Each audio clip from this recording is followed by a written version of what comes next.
All right, let's dive into something kind of wild today. Uh, ChatGPT operator.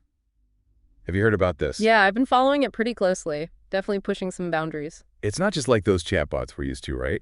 This thing actually can use websites, like clicking, scrolling, even buying things. Exactly. It's a whole different ballgame. More than just chat. It's like a digital butler almost. So you're saying I could just kick back and tell it to find me the best deals on noise-canceling headphones, and it'll actually go do it? Well, theoretically, yes. I mean, it's still in research preview, but that's the whole idea. Okay, hold on. How does that even work? Like, how can AI actually understand a website the same way we do? So it's built on this thing called a computer using agent model, or CUA for short. It's basically combining GPT-4's vision skills with some really smart reasoning. GPT-4, that's the super powerful language model, right? The one that can write poems and code and all that. The very same. So Operator uses that, but instead of just processing text, it's also taking screenshots of websites. Like, it's literally seeing the web pages. You got it. And then, through reinforcement learning, it figures out what everything on the page means, like what's a button, what's a menu, how to fill out a form. Whoa, that's mind-blowing. But also a little creepy, right? Like, I'm just going to trust this thing with my logins and credit card info. I get it. Trust is a big factor here. And honestly, we should always be cautious with our data online. But Operator is designed to be pretty secure. Especially with sensitive stuff, it always loops you in. So it's more like, hey, I need your permission to do this, Mm. instead of just going rogue and buying a yacht with my money. Exactly. It's your data, your call. Think of it like a very capable assistant. You still have to supervise a bit, especially at first. Makes sense. The source material mentioned things like making to-do lists, planning trips, even tackling those dreaded expense reports. Can it really handle stuff like that? It's getting pretty good at it from what I've seen. Early users are saying it's super helpful for those repetitive tasks, the ones that drain our time and energy. Time saving and energy saving. I'm listening. Think about it. What could you do with an extra hour or two in your day?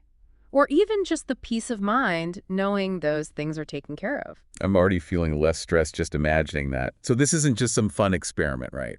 This is something OpenAI is serious about. Oh, absolutely serious.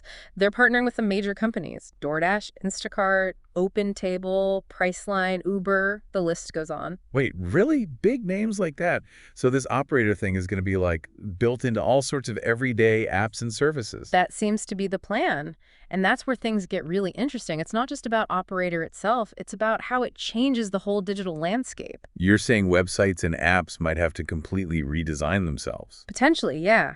Think about it. If everyone's using AI to interact with websites, do we even need all those menus and buttons anymore? That's a good point. It's like the whole internet might be on the verge of a major makeover.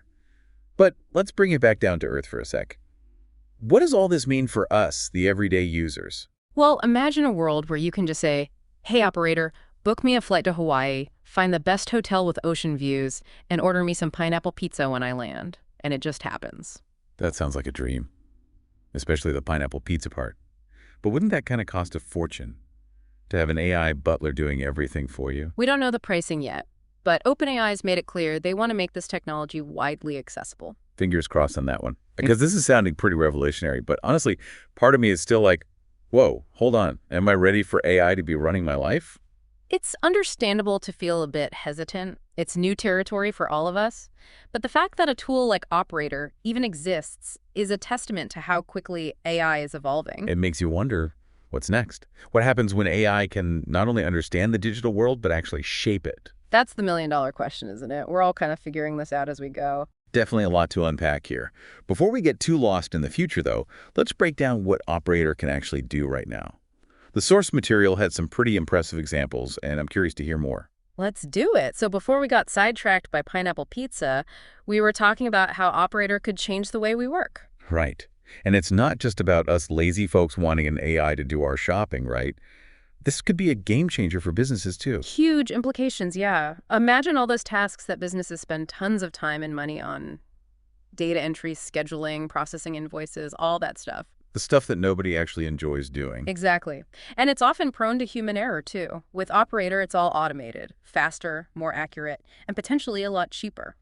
Sounds like a win-win for businesses. But what about the people doing those jobs now? Are we all going to be replaced by AI robots? Well, that's the big question, isn't it? But I think it's more nuanced than just robots taking over. It's about AI handling the tasks that are, frankly, kind of boring and repetitive. So freeing up humans to do what? Sit around and play video games all day. Not quite. It's about focusing on the things that humans are uniquely good at.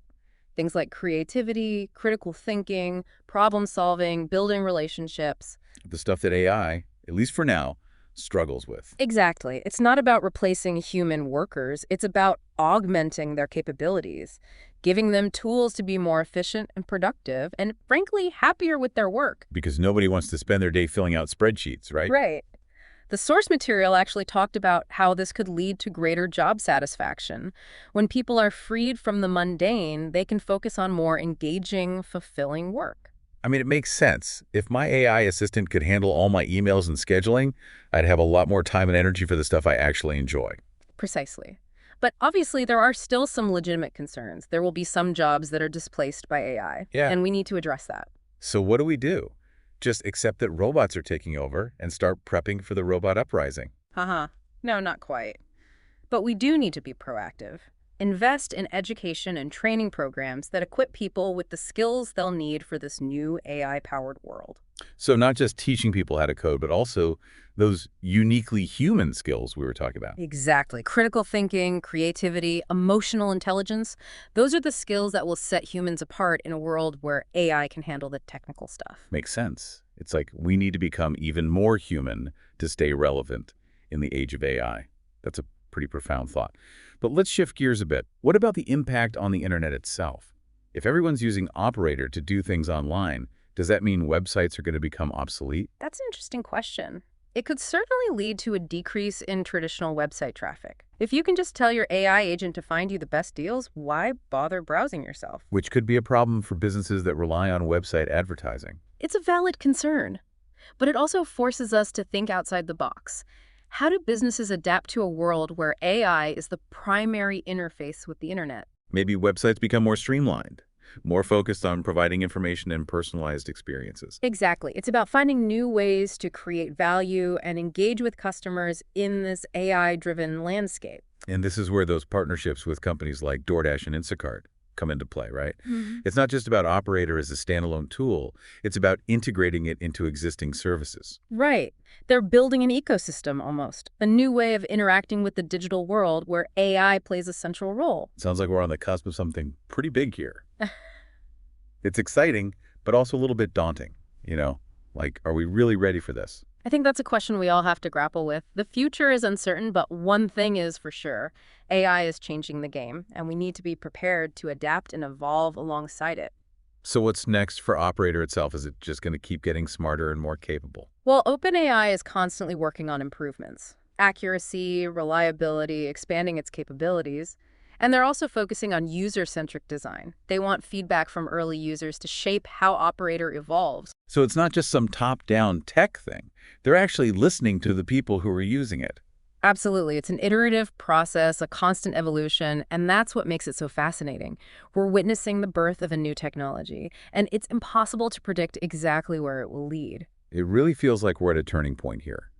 The whole relationship between humans and technology is being redefined. And ChatGPT Operator is right at the forefront of that shift. It forces us to confront some big questions about the future of work, the internet, and even our own humanity. A lot to ponder, for sure. But before we spiral into an existential crisis, I think it's time to address the elephant in the room. The ethical implications of all this. Ah, yes.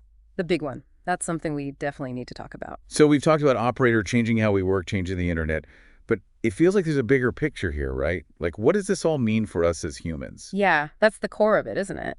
What happens when AI can handle so much of our daily grind? I mean, imagine a world where you don't have to stress about booking flights, comparing prices, remembering appointments. It's almost like a weight lifted off your shoulders. It's a fundamental shift in how we think about work and leisure. What if we could dedicate more of our time and energy to things that truly matter? Creativity, relationships, personal growth, the stuff that makes us human. Okay, that sounds idyllic, but let's be real. Some people are straight up terrified of AI taking their jobs. And I get that. It's a valid concern. But historically, when new technologies come along, new jobs emerge too.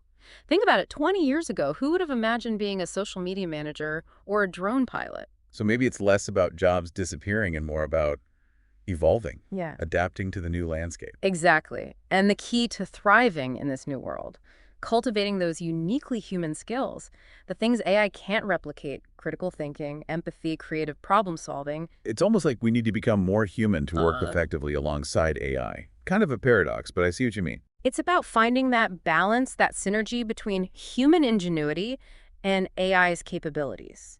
So how do we prepare for this? I mean, it's not like they teach Robot Collaboration 101 in school. Well, maybe they should. Seriously, though, education is key. We need to equip people with the knowledge and skills to navigate this AI-powered world. And not just technical skills. Critical thinking, adaptability, emotional intelligence, those are the skills that will be in high demand. So it's like a whole new way of learning, a whole new way of thinking about work and life. It's a paradigm shift, for sure, and it's happening whether we're ready for it or not. Okay, let's address the big one, the ethical side of all this. The source material mentions some concerns about AI bias, privacy issues, that kind of thing. Right, and those concerns are absolutely valid. We can't just blindly trust AI with our data, our decisions, our lives. We need safeguards, transparency, accountability from the companies developing these technologies. So it's not just about building cool tech, it's about building it responsibly, thinking about the consequences. Exactly. And it's not just on the developers, it's on all of us. We need to be informed, engaged, asking questions, demanding better. We have a voice in how this technology shapes our future. We're not just passive bystanders, we're active participants in this whole AI revolution. Yeah. That's a powerful thought. Well, we've covered a lot of ground today, from the nuts and bolts of how ChatGPT operator works to the potential impact on our lives, our work, the future of the internet itself. It's been a mind-bending journey. It has. And I think the biggest takeaway is this. We're just at the beginning of the AI era. Things are changing rapidly, and it's both exciting and a little bit scary. It's like we're standing on the edge of the unknown, looking out at a landscape that's constantly shifting and evolving.